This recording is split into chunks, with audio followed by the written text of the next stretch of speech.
From bloodletting to drilling holes in skulls, medieval doctors tried some truly strange ways to heal people. Let's explore these bizarre treatments, understand why they were used, and discover which ones surprisingly worked. Bloodletting was one of the most popular medical treatments in medieval times, based on the idea that illnesses were caused by bad blood that needed to be removed. Doctors would cut open a patient's vein and drain their blood into a bowl, sometimes taking up to 4 pints. That's nearly half of a person's blood. They used special tools like lancets and even creepy creatures called leeches. People believed this would cure almost anything: headaches, fever, plague, and even broken bones. The practice was so common that barbers actually performed these procedures, which is why barber poles today have red and white stripes.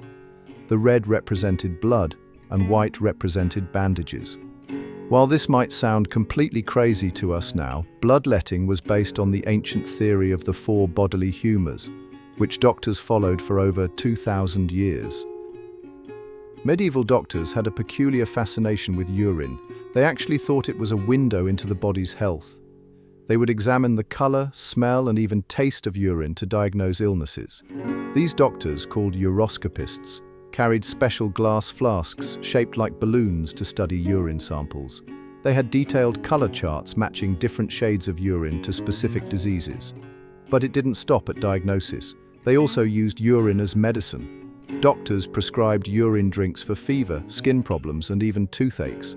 Some people washed their faces with it to maintain a youthful appearance. While this sounds pretty gross to us today, their observation of urine changes wasn't completely wrong.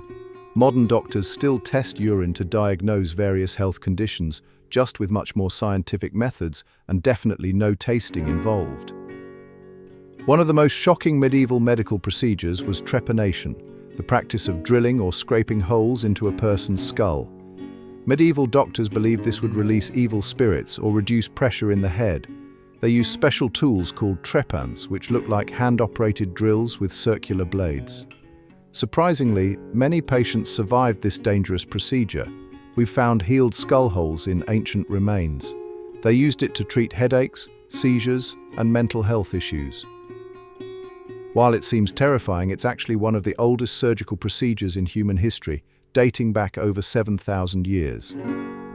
Modern science has shown that in some cases, like severe head injuries, releasing pressure in the skull can actually save lives. Today, doctors still perform a similar procedure called craniotomy, but with much safer methods and proper anesthesia. The medieval understanding of health revolved around 4 key fluids in the body: blood, phlegm, yellow bile, and black bile. Doctors believed these humours needed to be perfectly balanced for good health. Each humour was linked to specific personality types and seasons. Blood was connected to spring and cheerfulness, phlegm to winter and calmness, yellow bile to summer and anger, and black bile to autumn and sadness. When someone got sick, doctors would try to fix the balance using some pretty strange methods. If they thought you had too much blood, they'd cut you open. Too much phlegm? They'd give you hot, spicy foods. They even matched treatments to a person's natural humour type, what they called their temperament. While this theory was completely wrong, it did lead to some basic health advice that makes sense even today, like eating seasonal foods and staying active. Medieval medicine wasn't just about physical treatments. People also relied heavily on magical objects for healing. They wore special stones around their necks, believing different crystals could cure specific ailments. Red jasper was thought to stop bleeding, while amethyst was used to prevent drunkenness. People carried small pouches filled with herbs, crystals, and written charms called amulets. Some amulets had religious symbols or prayers carved into them, while others contained bizarre ingredients like dried toads or snakeskin. Doctors actually prescribed these magical items alongside their other treatments, writing detailed instructions about which crystals to use for different illnesses. Even wealthy people wore rings with special stones that they would dip in their drinks, thinking this would protect them from poison. While we now know these objects didn't have real medical power, they show how medieval people combined medicine with magic and religion to feel safer in a world full of mysterious illnesses. Medieval doctors loved using animals in their treatments, and some of these cures were pretty wild. They would grind up mummies into powder and eat it, believing it could stop bleeding and cure bruises. Live toads were strapped onto tumors and infections. People thought they could draw out the sickness. Doctors prescribed ground-up unicorn horn, actually narwhal tusks, as a cure for poison, and rich people paid huge amounts for these magical remedies. Snake skin was wrapped around sprained ankles, and spider webs were used to stop cuts from bleeding. Even mouse paste was spread on teeth to cure toothaches. While most of these treatments sound crazy now, spider webs do actually contain vitamin K and can help with blood clotting. These animal remedies show how creative and desperate medieval doctors were in trying to help their patients. The plague doctor's outfit is one of the most memorable symbols of medieval medicine, and it's just as bizarre as it looks. Their famous bird-like masks weren't just for show. They were stuffed with aromatic herbs like lavender and mint, which doctors believed would protect them from bad air.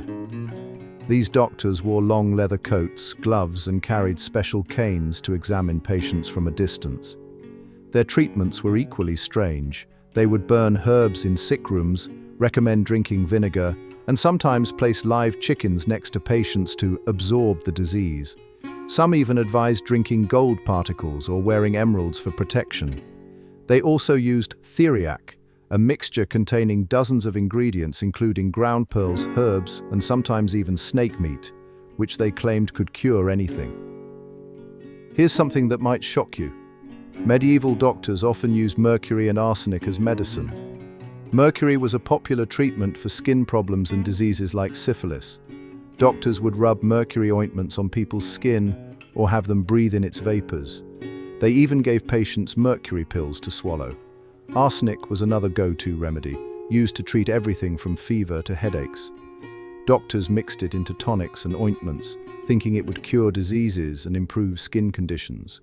Both treatments often made people seriously sick or even killed them. The scary part? These dangerous cures didn't completely disappear after the medieval period. Mercury was used in medicine until the early 1900s. While these treatments were clearly dangerous, they show how medieval doctors were willing to try powerful substances in their quest to heal people. Medicine and religion were deeply connected in medieval times. People would make long journeys to visit holy relics, pieces of bone or cloth said to belong to saints. These items were kept in beautiful churches, and the sick would touch or kiss them, hoping for healing.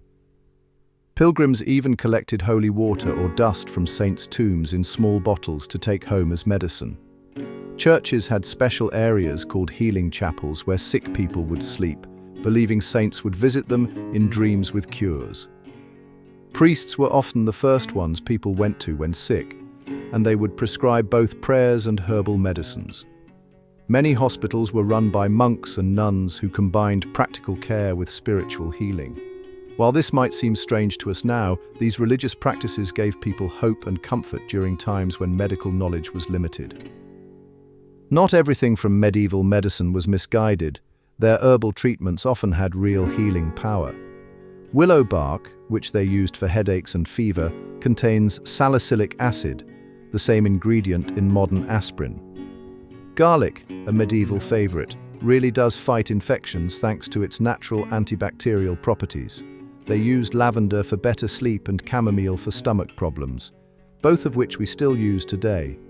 Honey was their go-to for treating wounds, and modern science confirms it has powerful antibacterial effects.